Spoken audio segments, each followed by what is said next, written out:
And now your stepdaughter, she is much like mine, involved with a young man who is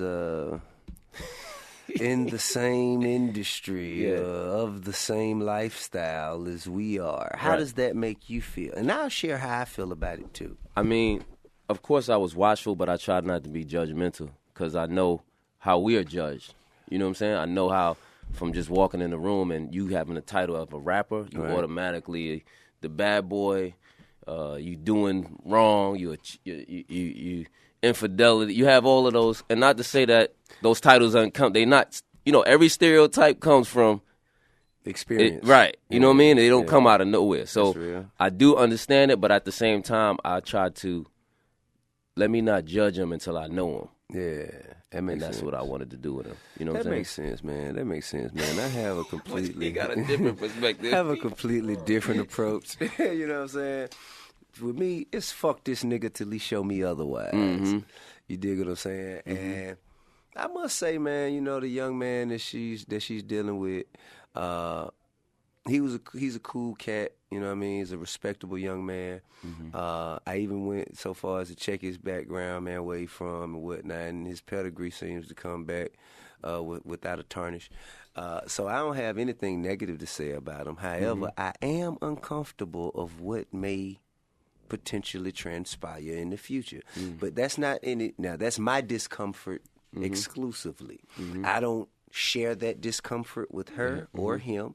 I try not to let that, you know, my level of discomfort bleed over into their happiness. Right. I just remain quietly uncomfortable to myself. Quiet uncomfortableness, though, it's a motherfucker, though, man. It's hard to be uncomfortable and stay quiet. Like you get what I'm saying? You know why I don't like quiet uncomfortableness? Because even if the top don't blow in that situation, it might blow somewhere else. Anytime, any given moment, you know what I'm saying? But at the same time, I am rooting. I'll admit this. You rooting for They've lasted much longer than I expected. Yeah.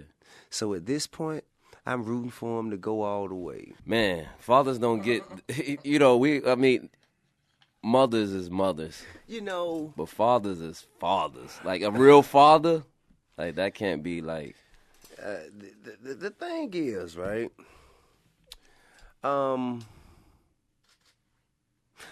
We cannot shy away from the reason why it is. The reason why it is because mothers, grandmothers, and grandparents are in general, they have enough time to spend every waking moment with the child. You know what I mean? And that's really what shapes and molds that bond, the mind of the time.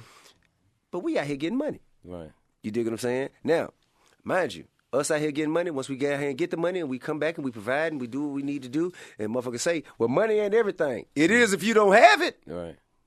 So if we didn't have it, it would be everything. But now that we do have it, it isn't everything. It's another thing I have to get over. But I'm working on it in counseling. Yeah. Bear with me.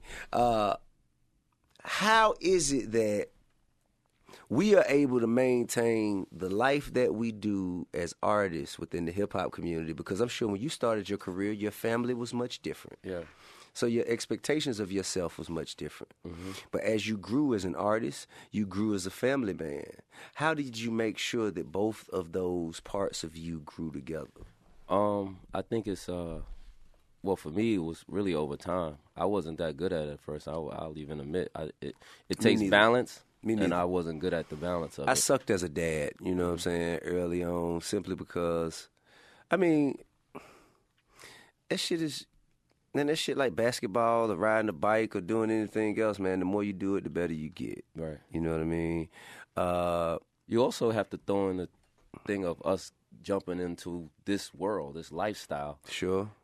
And never having even experiencing that before. You know what I mean? Everybody going to take it on their own way. That's why some people get in it and can't take it.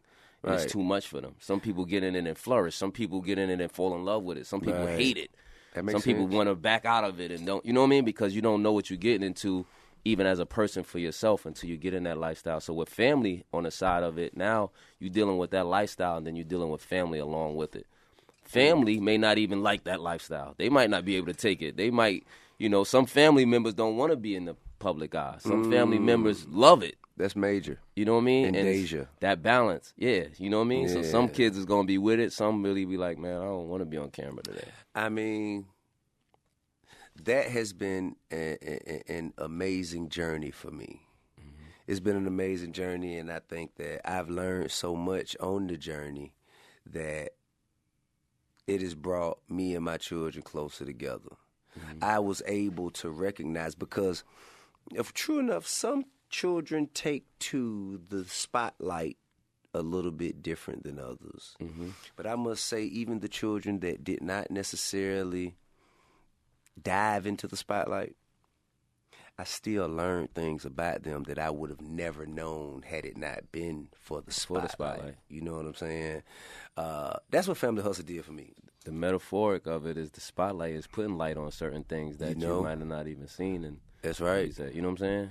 I mean, we very rarely get a chance to see our children when they don't know we're watching them. Mm-hmm. That's what Family Hustle did for me. Mm-hmm. I got to see Major be the big brother to his big brothers. Mm.